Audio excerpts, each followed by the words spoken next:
Ghana for natural say. Dia Amampayi Mahama Nina Bayi you know Omunjin Esiasia no Musio and perform about Omundu 100. Now we have seen the masses in their thousands. God bless all of you for making it up. Amampayi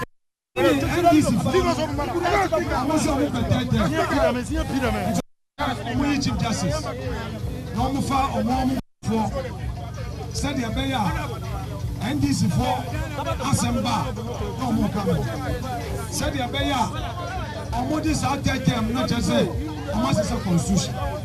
But ain't seeing there, ain't seeing China, not the change to you. Zaya Beya catcher and this are banging there. Zawa Yano, Orumbo Ghana. Ayan Ghana for Yarentraho. Now one fight to do some one fan say Yakim Mimikino. And there, Obibian and Yitria. Za Essi Yaza Sumidri. And now Yaza Bell demonstration. Nayazi Asumidreso Yazako. Yabata one Yarasi. Now you catch someone there. Za NDC Fashas Warrior.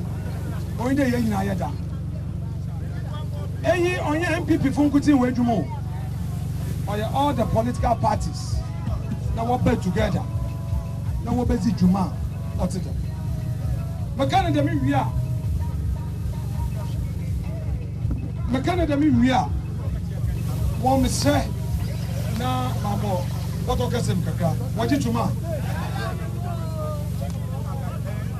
So our country Ghana is under siege. A call to rise, resist, and defend the judiciary.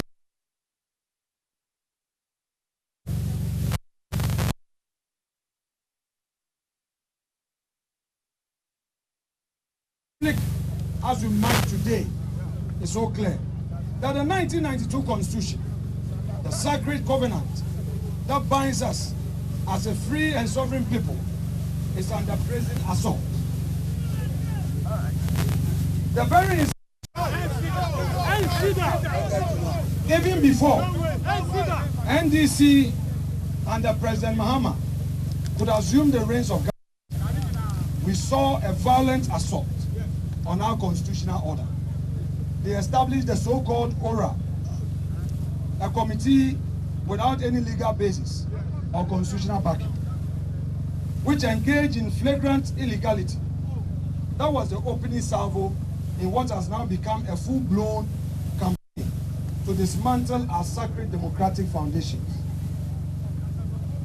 Under candidate Mahama's leadership, the NDC deployed mercenaries and thugs to polling stations and collection centers across the country.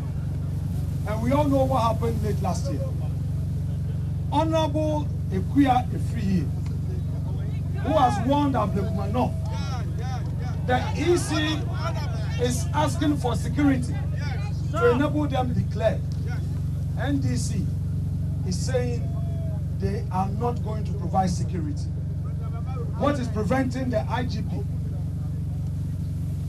the previous IGP and the current IGP, what is preventing them from providing security for the Electoral Commission to complete its mandate? What we see is intimidation, bullying of state institutions, including the Electoral Commission. These mercenaries and thugs did not only brutalize our parliamentary candidates, agents and supporters, they mutilated our nation. They inflicted physical harm, burned down Electoral Commission offices, and destroyed vital. None of them has been held accountable in a court of law. Now under NDC, impunity reigns, and it is at the very top. Since assuming office, His Excellency the President has weaponized the security services, deploying them in retrogressive BNDC-style raids on the homes of political opponents. Dr. Addison, former Governor, Bank of Ghana, and Ken Ofori-Atta are victims of such onslaughts, including the ADC to former Vice President Muhammadu Bawumia. We say to NDC, this is not governance. It is tyranny, clothed in the robes of democracy. Additionally, President Mahama has arbitrarily dismissed senior military officers with years of faithful service. He has gutted the Ghana Armed Forces of professionals, experience, and neutrality. Our military, once revered for its non-partisanship, is now being painted in NDC colors. This is dangerous. This is a dangerous betrayal of the Republic. And why? Because President Mahama no longer sees himself as a president. He fancies himself an autocrat, a ruler for life. A number of guests at his inauguration told this story. Military dictators, authoritarian sympathizers, men of iron fists and empty conscience. And as if to erase all doubt, he donned full military regalia at a recent armed forces event, parading as commander of a nation he plans to subdue, not to serve. His every gesture speaks to a sinister agenda to break the constitution and prolong his grips on power, abetted by a judiciary he is desperate to capture. This explains the relentless siege on the judiciary. A judiciary that has stood as a loud bulwark between autocracy and freedom is now his target. Today, the Chief Justice, Gertrude Araba Isaba Saki Tokono, a distinguished servant of this republic, is under siege. The head of the judiciary is being dragged through a sham process of removal from office, engineered by a desperate president and a rubber stamp by a failed Council of State. Their goal is not justice, it is intimidation. It is a warning shot to every judge: obey or be broken. They do not seek a judiciary that upholds the law, one that bows to the will of a dictator, a bench bent to serve power, not principle. They seek to install kangaroo court under a democratic facade. What is happening is no accident. It is a warning, a threat, a ruthless message to a judicial officer that this is. Let us remember that the PMDC, the ideological ancestor of today's NDC, once murdered and erased.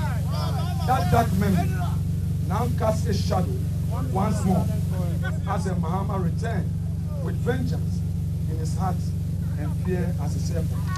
Let us, this time, instead of bullets and fire, the NDC uses nominations and intimidation. He has proposed 7 new appointments to the Supreme Court. Some competent, yes, but selected to serve his diabolical agenda.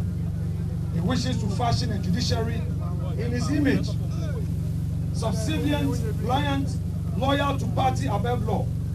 It is no coincidence that His Excellency titled his memoir, My First Coup d'Etat, and what is unfolding in our democratic institutions appear to be the second.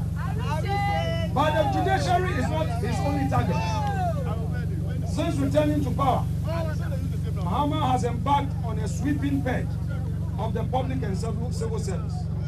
Hundreds of hardworking Ghanaians, professionals who have served government of all stripes with dignity and skill, have been dismissed without cause or hounded into false resignation. Their only crime was refusing to wear NDC's colors and submit to its whims. This is a direct assault on the principle of neutrality in our public administration. It is a betrayal of the values enshrined in our constitution, merit,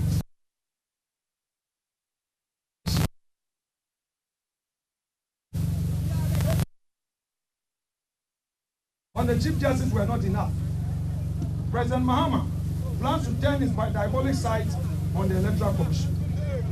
We hear NDC operatives already out there without shame calling for the removal of the EC chair. They speak of accountability, but who do they think they are misleading? The Attorney General, the President himself, who boldly vowed to sanction any appointee who failed to comply with the constitutional mandate to declare asset before assuming public office, has so far failed to sanction these officials who breached